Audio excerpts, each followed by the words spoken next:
Hello everyone, welcome to the MSME Growth Chat series by LoftyInc. On this series, we will be speaking to business owners, micro, small and medium enterprises owners in Abuja and all over the country, and they will be telling their stories of how they've been able to grow the business from ground up. MSMEs make up over 40 million business owners in Nigeria and employ close to 80% of Nigeria's population. So we'll be talking to these business owners and they'll be telling us their journeys, how they started, where they are at now, what are their aspirations for their businesses. Among these businesses are businesses that we have impacted also as an organization. So it promises to be knowledgeable, insightful, and a lot of lessons will be learned from this series that we are kickstarting. This is the maiden edition of our series, and I am so excited. I hope as our viewer, you're also excited for the lessons that you'll be taking away from this series. My name is Christiana Amodu, and I will be your chauffeur on this interesting ride that we are about to begin. On the series today, we'll be speaking with a remarkable entrepreneur that has worked closely with us as an organization, Maimuna Dangana. She is the founder, Muna Empire. So she'll be telling us what the road has been like. What are the ups and downs she has had? What are the challenges? What are the high points that she has also reached as a business owner and an MSME owner? We know sometimes it's a topsy-turvy ride for business owners, but she'll be telling us how the journey has been. If she has been smiling through it all, or if there have been some sort of setback here and there. She's also one of the star startups in one of our projects, Project Sparrow, that LoftyInc just recently closed out. Are you ready to meet my guest for today, Maimuna Dangana? Welcome to the program, Muna. Thank you for having me. Thank you for coming. Thank you for being a distinguished guest here with us today. I would like for us to begin by asking you, what was that move that told you it's time to start Muna Empire? It's time to be a force in Nigeria's aquaculture sector. Yeah, it started as a home business in the sense that my husband was diabetic. I'm using was because we lost him. And I would go to the market, buy cartons of fish because he was mostly on protein. Yeah. And at the end of the day, the fish was either full of maggots or we couldn't even use half of the carton of fish. And I said to myself, we could do this. And because my mom is a fish farmer, so I have idea of fish farming and the rest. And that was how the fish farming started. We started by growing in the house, and then I could smoke, and that is what we use in the house. And from there, family and friends started testing, people started asking for it.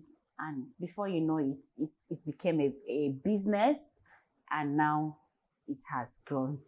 I also want you to speak first. My condolences on how this journey started, and we hope that your husband's soul is resting in peace. Amen. I want you to also speak about the journey so far. Can you describe it in one word? One word from where you started Muna Empire to where we are now. What word best describes it? Bittersweet. Bittersweet. We have two words there.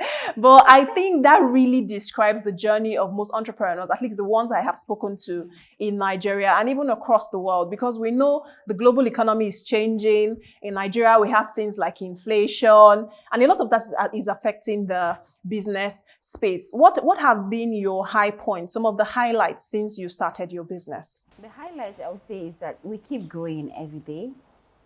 There has not been a decline. We keep growing. But the only problem I would say we are facing now is that a good example is we may make more revenue, but that doesn't mean there is more profit. Before we could make less revenue and there was a good profit. But now you could make up to 4 million in a month, and maybe your revenue, you're going home with just maybe 50,000 or 100,000 out of the whole of that money. So you find out that it's not been easy for entrepreneurs, and the cost of production is becoming so much that you find it hard to meet up. You find it hard to be able to do some things, and your bank account is showing that you're actually making money, but at the end of the day, you're still making little out of that. Yeah. Because I want to go into the conversations around challenges that you have faced across the process of doing this business. I know running a business is not one of the most easy tasks that you come by. And you've been a woman that has been tenacious and resilient across different times that we have seen the economy evolved in around different stages. Yeah. So I want to really understand these challenges. How was it easy for you to navigate the whole process? Because I've seen videos, some people will wake up one morning and their fishes are no more, because that's the sector that you play in. Yeah. So how have you been able to tackle these challenges that have come up? What I'll be able to do is to every day remind myself that I'm not giving up.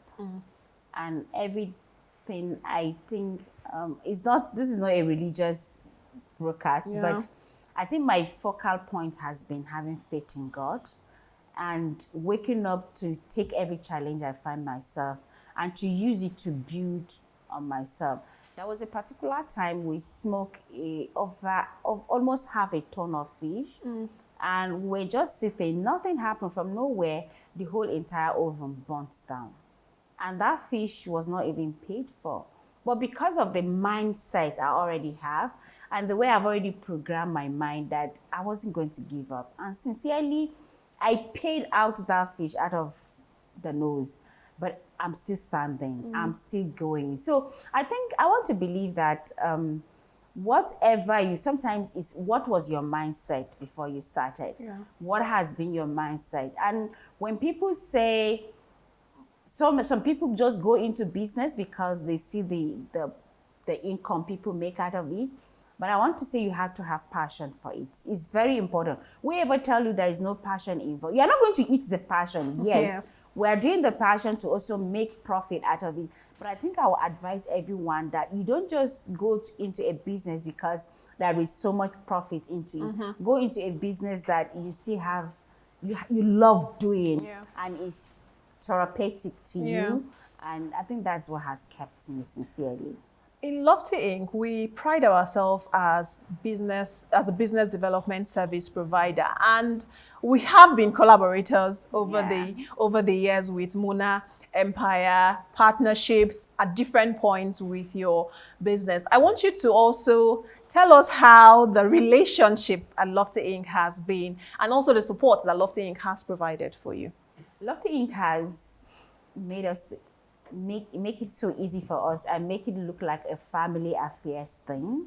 You know, it's a place you can walk in, and LoftyInc has made it so easy for all the entrepreneurs that every opportunity they see coming, the first set of people that are their concern are their entrepreneurs, and trying to see as much as they can to give us access to finances and to open other ways.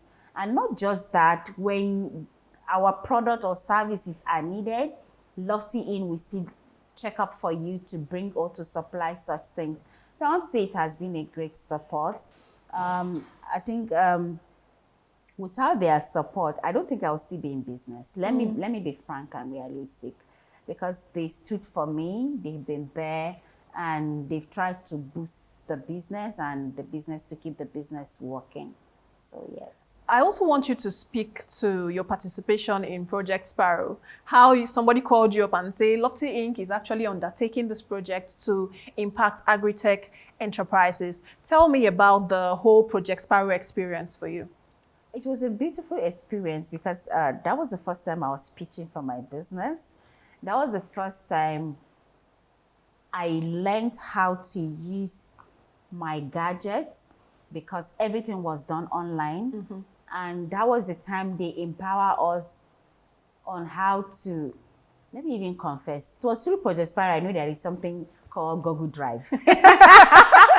Because all your documents, all your submissions, all your attendance, everything was done via the internet. So that was an empowerment. And today I've been able to go into tons of online stuff without stress. Why? Because Project Sparrow gave me that edge. And without them, I would have still been struggling today. So, and they empower us. First, what they did was to make sure that they empower us with knowledge.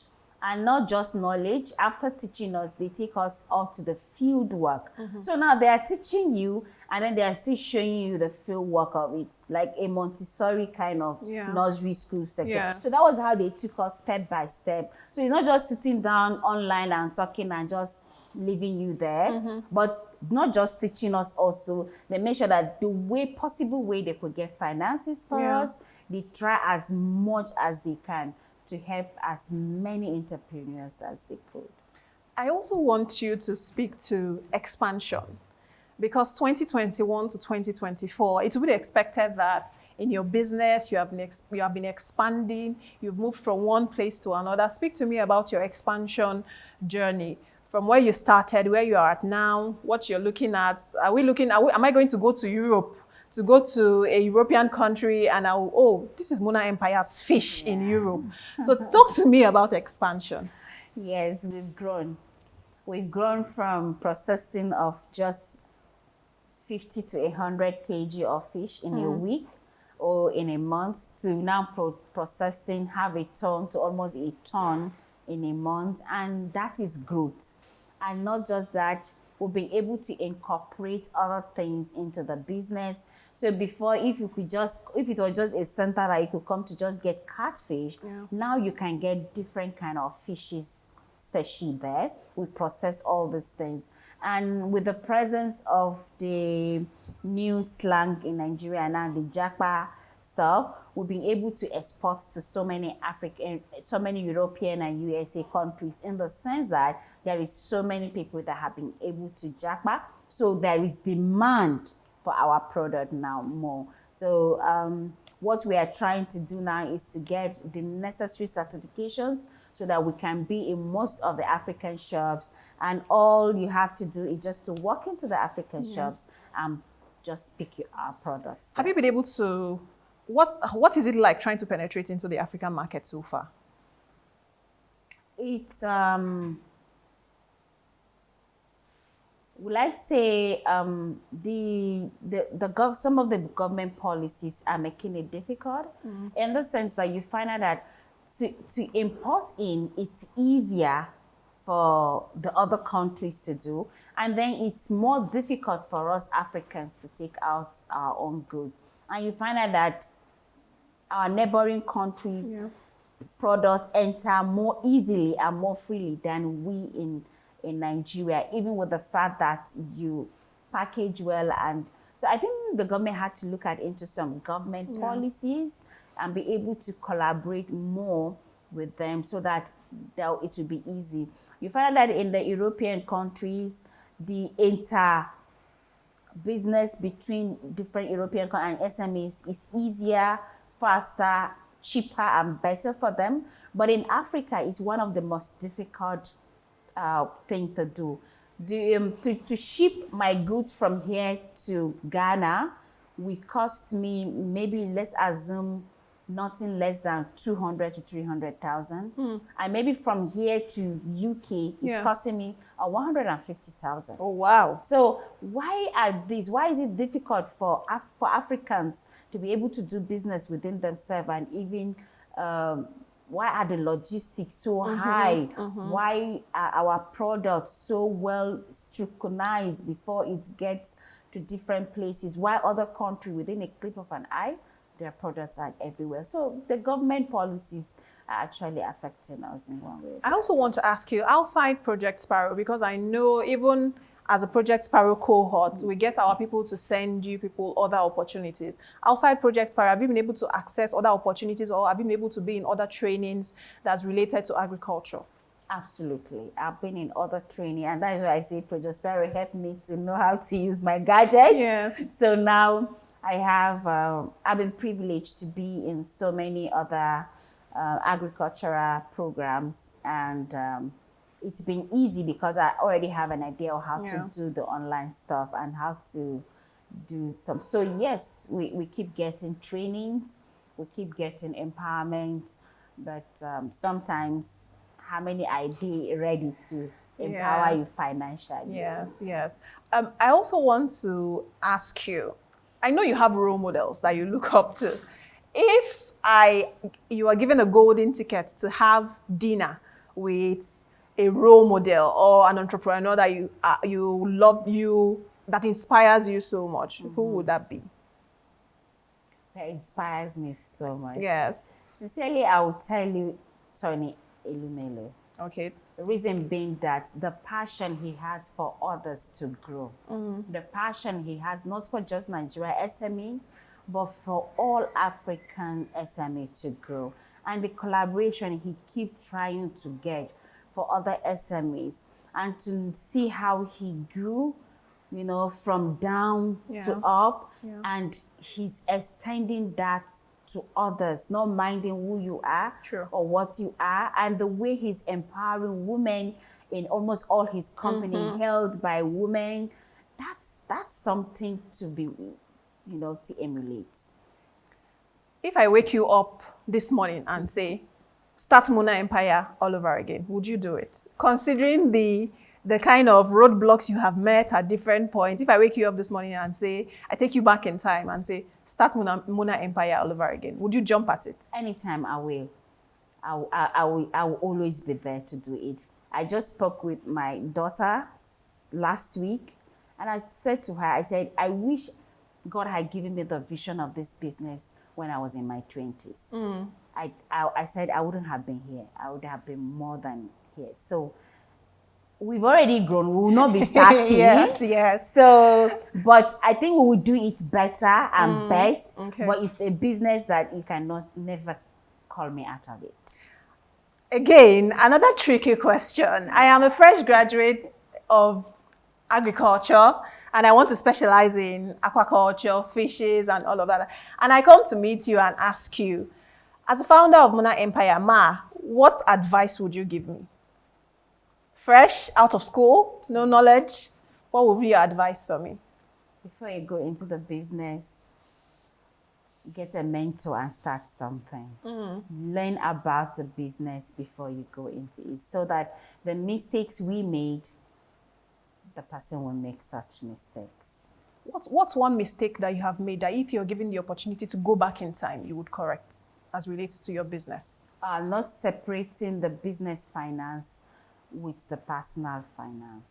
So I've learned that over the time, to make sure that you know what your business records are and what your personal records are. I like that you mentioned this, because some business owners do not even understand that you cannot go into your business account and take money to buy shawarma.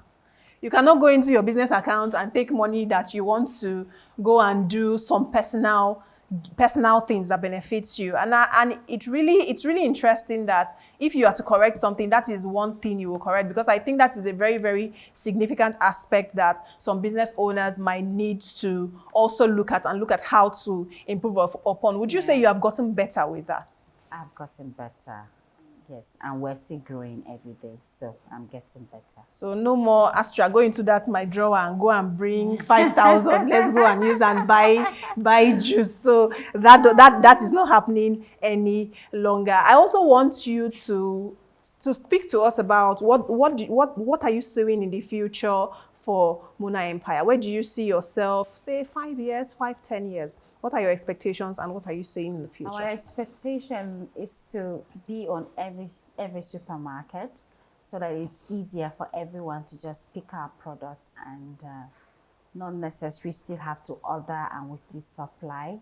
And then we're looking at the future to be in almost all the African shops in countries that we can be able to penetrate. So, and we're working already towards that. So it's something we'll see happening. This was a question that skipped me. In Nigeria, how many states have you been able to penetrate so far? Not necessarily being in shops, but where your products go to. I think my product goes to almost everywhere, because I have a demanding product, and sometimes because of the uniqueness. So I would say my product is almost in every part of the country.